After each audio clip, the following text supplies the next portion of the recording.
Lately, I am just really becoming a fan of easy gardening. Just throw the seeds out there and just see what happens.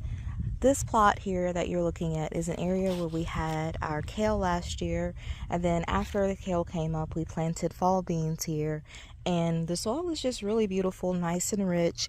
It's been amended, and now what we're going to do is we're going to fill this bed up with spinach and many different lettuce varieties.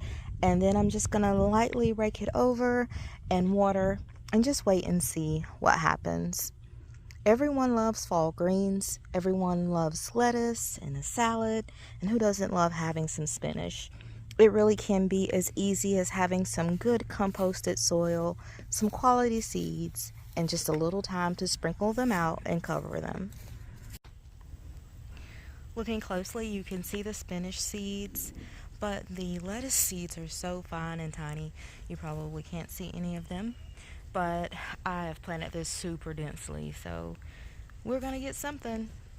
Now I'm just gonna take my handy dandy rake, and I'm just gonna rake this in very lightly. It doesn't take a whole lot of effort when covering seeds. Leafy greens, most leafy greens don't need a lot of dirt over the top of them. Just simple, cover them with about 1/8 of an inch of dirt for the most part.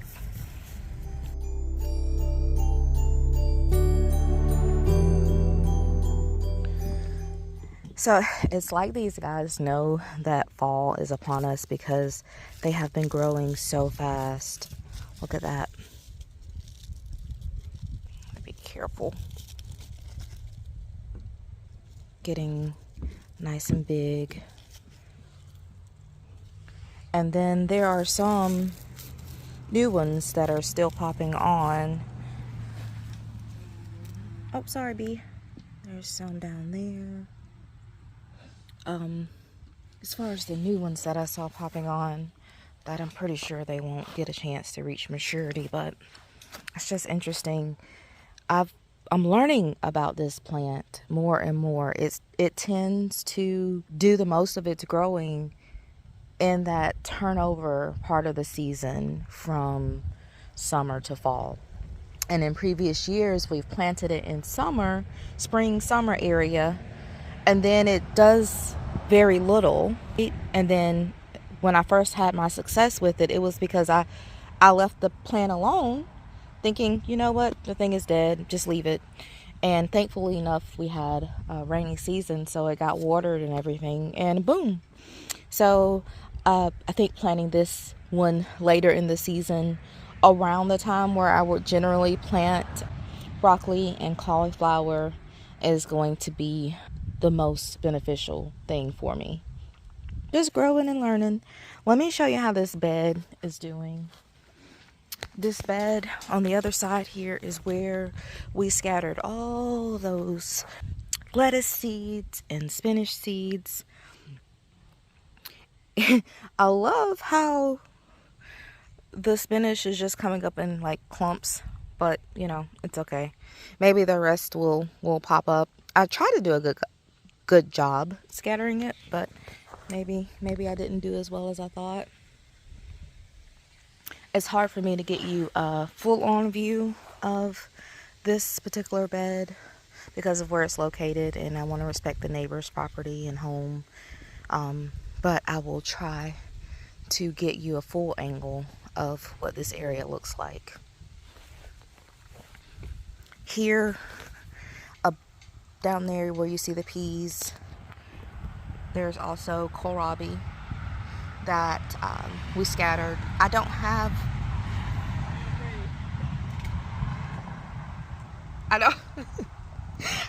have good success planting kohlrabi. She's always doing that. It's like she'll see the phone in my hand and she'll just start talking. Anyway, I don't have a lot of good success with kohlrabi starting it as a plant start. So the last couple of years that I've planted it, I've just kind of scattered the seed and just let it do what it does. And I don't really count on this crop as far as sales or food storage for the family, but if it grows, we will definitely eat it ourselves. And next in this bed Have the dahlias that we started from seed, and this was actually, I think, only 2 or 3 that we planted, and they've really just kind of spread themselves out here in this little section. And so I don't know if it's forming a tuber. Like, I'm really new to dahlias, and I'm not exactly sure if I need to be digging tubers for this particular variety. It's not like a dinner plate, but it's a smaller flower, as you can see there. So yeah. All right, so this section down here is a section that I'm going to be working on today. From here down, oh gracious, you know what, I do believe that this was the Delicata squash, and even though it looks pitiful, it's the most success that I've had with this thing. Let's see.